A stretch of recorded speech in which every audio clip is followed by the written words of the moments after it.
ਇਸ ਗਰਾਊਂਡ ਦੇ ਵਿੱਚ ਇੰਗਲੈਂਡ ਨੇ ਕਾਫੀ ਸਾਰੇ ਮੈਚ ਖੇਡੇ ਆ।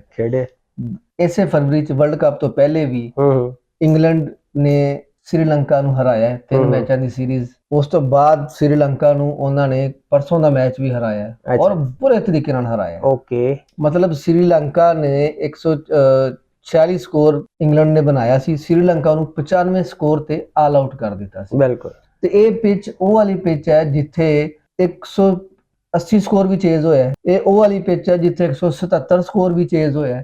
ਇਹ ਉਹ ਵਾਲੀ ਪਿਚ ਹੈ ਜਿੱਥੇ ਜ਼ਿmbabwe ਨੇ ਆਸਟ੍ਰੇਲੀਆ ਨੂੰ ਵੀ ਹਰਾਇਆ। ਹਰ ਕਿਸਮ ਦਾ ਤਜਰਬਾ, ਇਹ ਉਹ ਵਾਲਾ ਗਰਾਊਂਡ ਹੈ ਭਾਈਜਾਨ।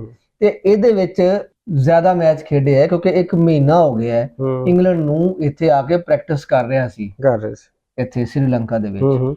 ਤੇ ਪਾਕਿਸਤਾਨ ਨੂੰ ਬਹੁਤ ਜ਼ਿਆਦਾ ਟਫ ਟਾਈਮ ਦਿੱਤਾ ਜਾਏਗਾ ਇੰਗਲੈਂਡ ਦੀ ਤਰਫੋਂ। ਹੁਣ ਬੇਸਿਕਲੀ ਜਿਹੜਾ ਕਿ ਇਹ ਜਿਹੜੀ ਗਰਾਊਂਡ ਹੈ, ਉਹ ਜਿਹੜਾ ਮੌਸਮ ਹੈ, ਕੱਲ ਦਾ ਮੌਸਮ ਬੜਾ ਅੱਛਾ ਹੋਏਗਾ, ਪੂਰਾ ਮੈਚ ਹੋਏਗਾ ਪਾਕਿਸਤਾਨ ਦਾ। ਕੋਈ ਬਾਰਿਸ਼ ਬੁਰਿਸ਼ ਉਸ ਤਰ੍ਹਾਂ ਦੀ ਨਹੀਂ ਹੈਗੀ ਜਿਸ ਤਰ੍ਹਾਂ ਦੀ ਤੁਸੀਂ ਸੋਚ ਕੇ ਬੈਠੋਗੇ 1 ਪੁਆਇੰਟ ਲੈ ਲਾਂਗੇ। ਕੋਈ ਪੁਆਇੰਟ ਨਹੀਂ ਮਿਲੇਗਾ ਤੁਹਾਨੂੰ, ਖੇਡਣਾ ਪਏਗਾ ਤੁਹਾਨੂੰ ਪੁਆਇੰਟ ਲੈਣ ਵਾਸਤੇ। ਰਾਹੇ ਫਰਾਰ ਨਹੀਂ ਫਰਾਜ਼। ਇਹ ਜਿਹੜੇ ਖੁਸ਼ ਹੋ ਰਹੇ ਸੀ ਨਾ, ਚਾਹ ਪੀ ਰਹੇ ਸੀ ਤੇ ਨਾਲ ਕਹਿੰਦੇ ਸੀ ਕਿ ਜੀ ਖੁਸ਼ੀ ਕਿਸ ਬਾਤ ਕੀ ਹੈ, 1 ਪੁਆਇੰਟ ਲੱਭ ਗਿਆ ਉਹਦੀ ਖੁਸ਼ੀ।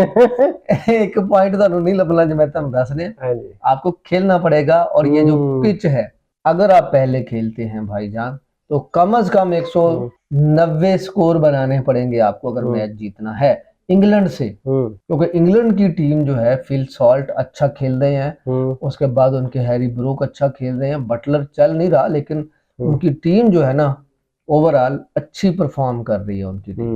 पाकिस्तान ਨੂੰ ਸਾਡੇ ਵੱਲੋਂ ਆਲ ਦਾ ਬੈਸਟ। ਔਰ ਬਾਬਰ ਹੈਗਾ, ਬਾਬਰ ਹੋਲ ਨਹੀਂ ਹੈਗਾ। ਅੱਛਾ ਜੀ, ਸਾਡਾ ਕਿੰਗ ਵੀ ਹੈਗਾ ਔਰ ਉਮੀਦ ਕਰਦੇ ਹਾਂ ਕਿ ਕਿੰਗ ਨੂੰ ਪਹਿਲੇ ਨੰਬਰ ਤੇ ਲੈ ਆਉਣਗੇ।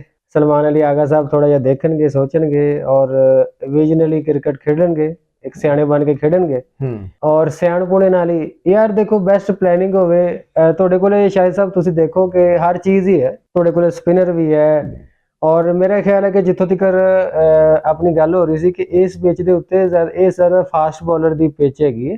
ਫਾਸਟ ਬੋਲਰ ਦੀ ਪਿਚ ਨਹੀਂ ਹੈ, ਇਹ ਬੇਸਿਕਲੀ ਬੈਟਿੰਗ ਪਿਚ ਹੈ। ਔਰ ਬੈਟਿੰਗ ਪਿਚ ਦੇ ਦੌਰਾਨ ਜਿਹੜਾ ਹੈ ਨਾ 5-6 ਓਵਰ 7 ਓਵਰ ਜਿਹੜਾ ਹੈ ਉਹ ਫਾਸਟ ਬੋਲਰ ਨੂੰ ਕਾਫੀ ਜ਼ਿਆਦਾ ਮਦਦ ਮਿਲੇਗੀ, ਸਵਿੰਗ ਵੀ ਮਿਲੇਗੀ, ਸੀਮ ਵੀ ਮਿਲੇਗਾ ਔਰ ਬਿਹਤਰੀਨ ਗੇਂਦ ਕਰ ਸਕਦਾ ਹੈ ਫਾਸਟ ਬੋਲਰ ਪਹਿਲੇ 5-7-8 ਓਵਰ ਤੱਕ। ਉਸ ਤੋਂ ਬਾਅਦ ਜਿਹੜਾ ਹੈ ਉਹ ਸਪਿਨਰ ਨੂੰ ਜ਼ਿਆਦਾ ਪਿਚ ਤੇ ਮੌਕੇ ਚਾਂਸ ਮਿਲਣਾ ਚਾਹੀਦਾ ਕਿਉਂਕਿ ਡੈਪਥ ਓਵਰ ਜਿਹੜੀ ਹੈ ਨਾ, ਡੈਥ ਓਵਰ ਜਿਹੜੇ ਆ ਉਹ ਸਪਿਨਰ ਅੱਛਾ ਕਰ ਸਕਦੇ। ਬਿਲਕੁਲ, ਔਰ ਸਾਡਾ ਮਿਸਟਰੀ ਸਪਿਨਰ ਹੋਏਗਾ ਸ਼ਾਇਦ। ਮੈਂ ਹੁਣ ਟੀਮ ਤੇ ਵੀ ਅਸੀਂ ਗੱਲ ਕਰੀਏ, ਅਗਰ ਟੀਮ ਤੇ ਅਗਰ ਗੱਲ ਕਰੀਏ ਨਾ ਇਹਦੇ ਤੇ ਇਹ ਜਿਹੜੀ ਗਰਾਊਂਡ ਹੈ ਪਾਲੀਕੈਲੀ ਗਰਾਊਂਡ ਹੈ, ਇਹਦੇ ਵਿੱਚ ਬਾਬਰ ਆਜ਼ਮ ਨੇ ਲੰਕਾਸ਼ਾਇਰ ਦੇ ਖਿਲਾਫ ਬਿਹਤਰੀਨ ਪਰਫਾਰਮੈਂਸ ਦਿੱਤੀ, 104 ਸਕੋਰ ਤੱਕ ਬਣਾਇਆ ਹੈ। ਇਹ ਪਿਚ ਜਿਹੜੀ है ਇਹਦੇ ਵਿੱਚ ਜਿਹੜੀ पालीकेले ਦੇ ग्राउंड है, इसमें खेलने के लिए आपको पेशेंस के साथ खेलना पड़ेगा।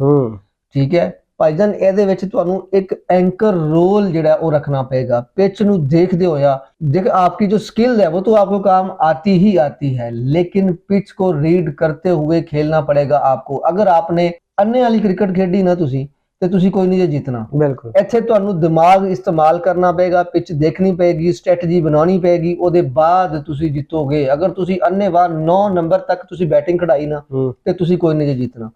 ਬਾਬਰ ਆਜ਼ਮ ਨੂੰ ਅੱਛਾ ਖਿਡਾਓ, ਬਾਬਰ ਆਜ਼ਮ ਨੂੰ ਮੈਂਟਲੀ ਪ੍ਰੈਸ਼ਰ ਜਿਹੜਾ ਨਾ ਉਹ ਦੂਰ ਕਰੋ।